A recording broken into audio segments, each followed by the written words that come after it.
Here we are 2 years later, and as you can see, the colony grew in size and numbers.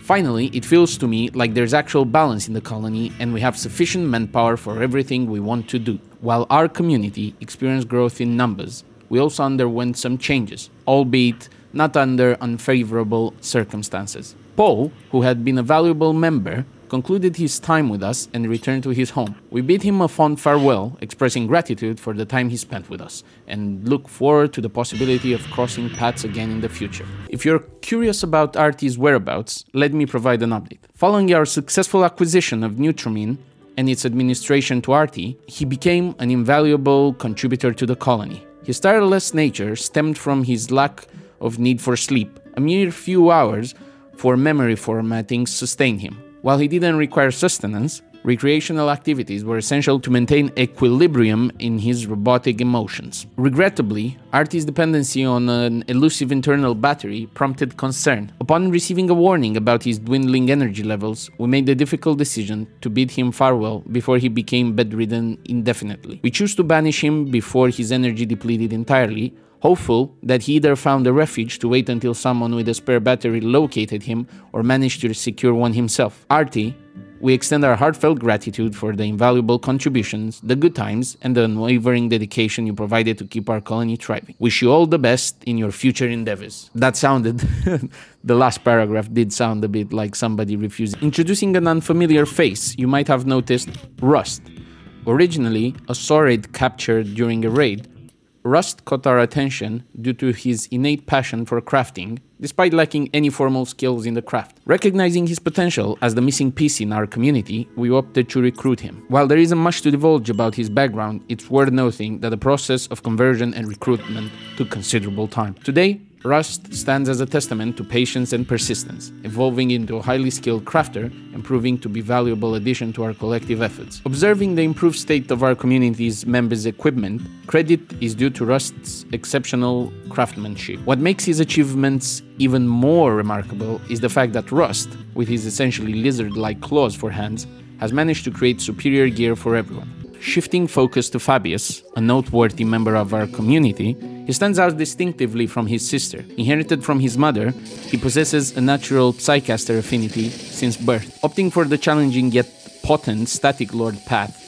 Fabius made a strategic choice, deeming it the most effective offensive option. His decision reflects a keen understanding of our challenges, and his dedication to mastering this unique skill set contributes significantly to our defensive capabilities. Those are the most important bits of the recap, as the game was pretty quiet these past 2 years, mostly because I tried to not expand the colony too much and too fast, so the wealth kept steady. Okay, so I think it's time for some live commentary, because I missed this, and also I kind of messed up the recording footage.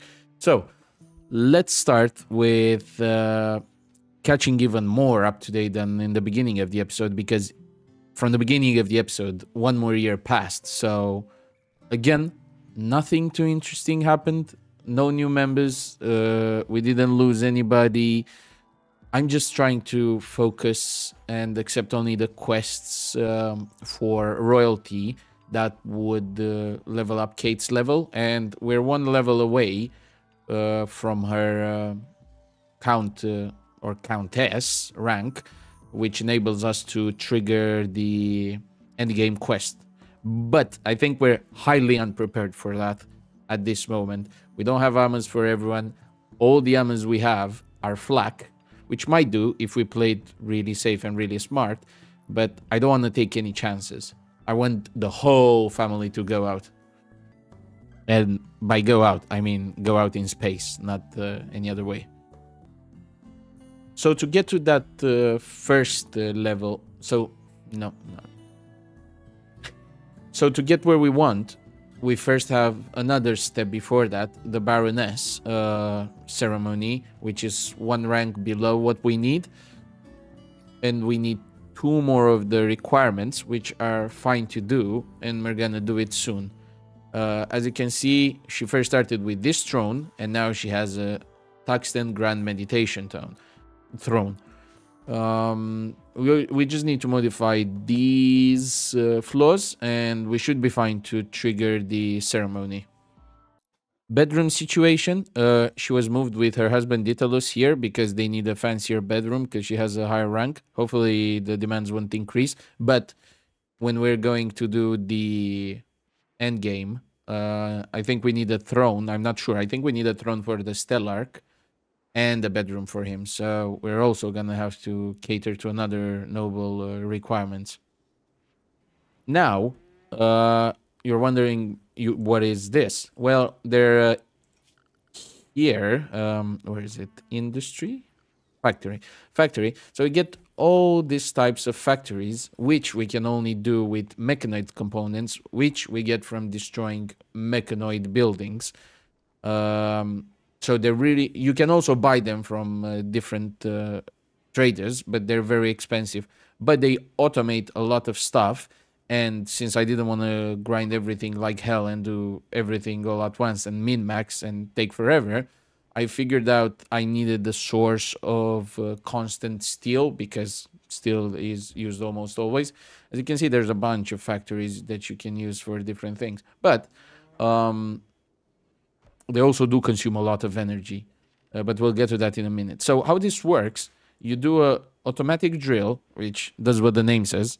Drills rocks automatically, and then it passes it into this hopper, which the hopper is assigned to the steel extractor. But even better, the steel extractor is tied with the mod that I mentioned, materials expanded. So now if I reset the machine and I want to give it an output, you can see all these options. So it has compatibility with it, so you can even extract copper, you can even extract tin and lead. Not too much, but, you know, it kind of works like in Dwarf Fortress, because, you know, in Dwarf Fortress, you do kind of, like, this is a stretch, but in Dwarf Fortress, you do get the ores that, and then you extract the, you make the iron from the ores. So you can imagine this, like, automatic drills extract some hematite or like magnetite or whatever, and then this does the yada yada.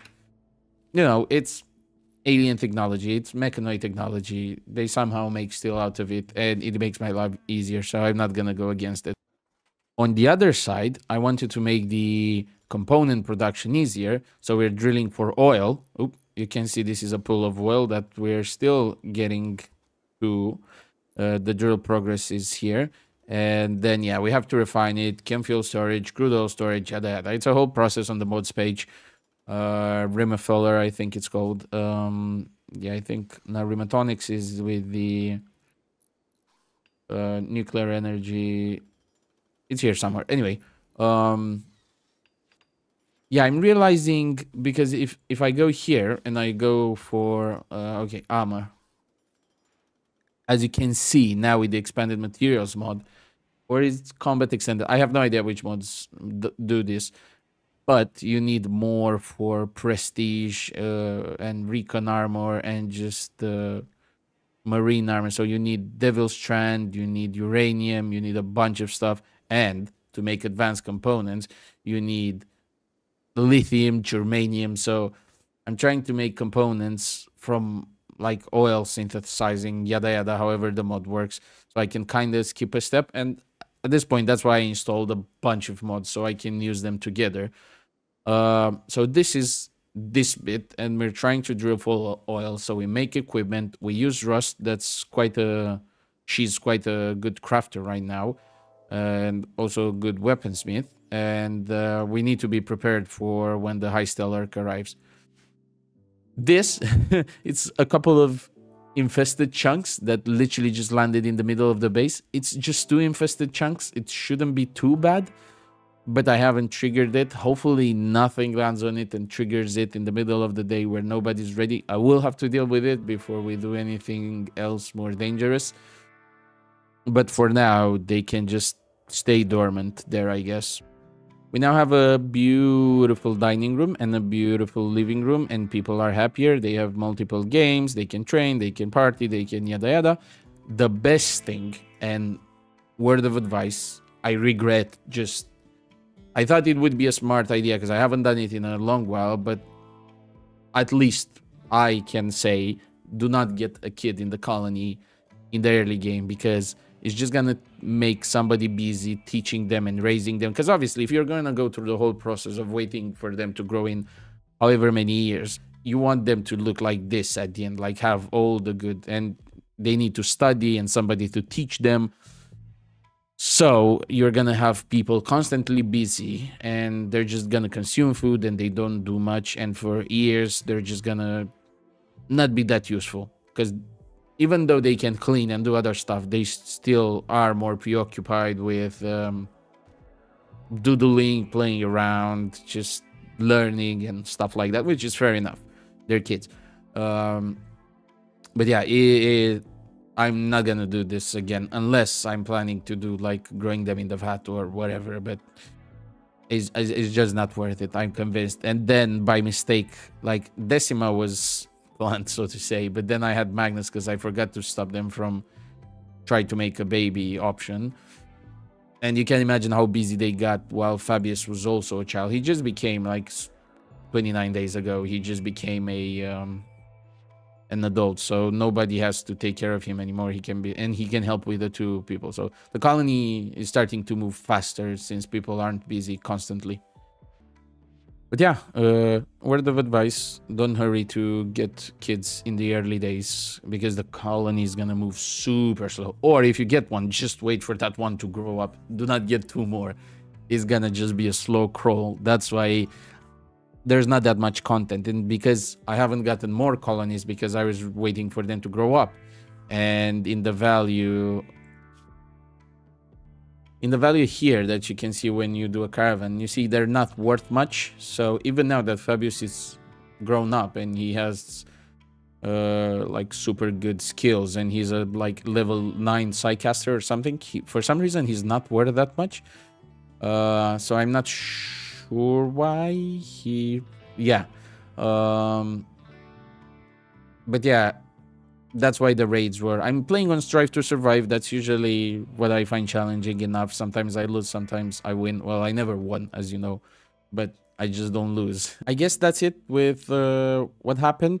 And yeah, we're holding these guys prisoner for some royal, and they're gonna give us the honor that we need to go for the last rank, which is the Count, and then we can go straight to the game ending mission and get a high stellar, can defend him, yada yada, blah blah blah. Another thing that I mentioned in the beginning of the series is the ideology.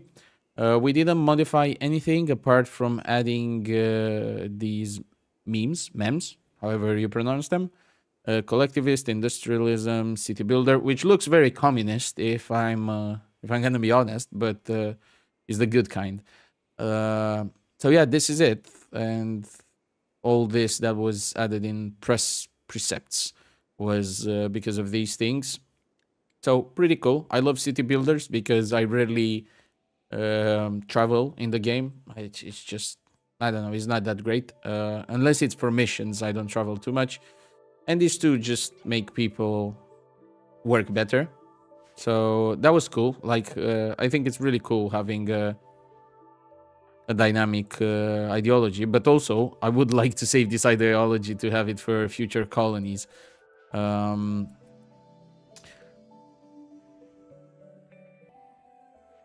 This is it for now. If you have any questions about the mods, about the series, if I missed anything to explain, I can explain it in the next one. Just leave your thoughts about anything and questions in the comments. The next episode, I do plan to make it the final one where we do the final escape.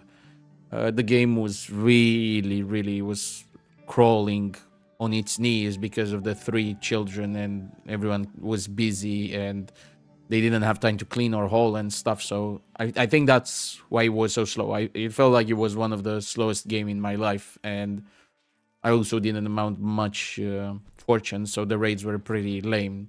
Even though it seemed like we had so many colonists, they were children. So, but I also thoroughly enjoyed it, all this style and the classic storytelling and evolving the colony and literally having a colony with almost everyone related.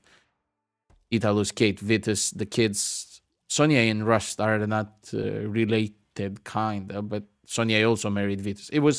It's it sucks because if anyone dies from the family, they all get the debuff that lasts forever, and it's a big debuff. So that's why I played it safe, because I was afraid of the debuff if we lose somebody. But it's also really fun knowing this is a happy family with some friends around. So thank you for watching. Again, I await your feedback, your comments, anything you want to talk about. And don't forget to leave a like, subscribe, and I'll see you in the next one. Bye.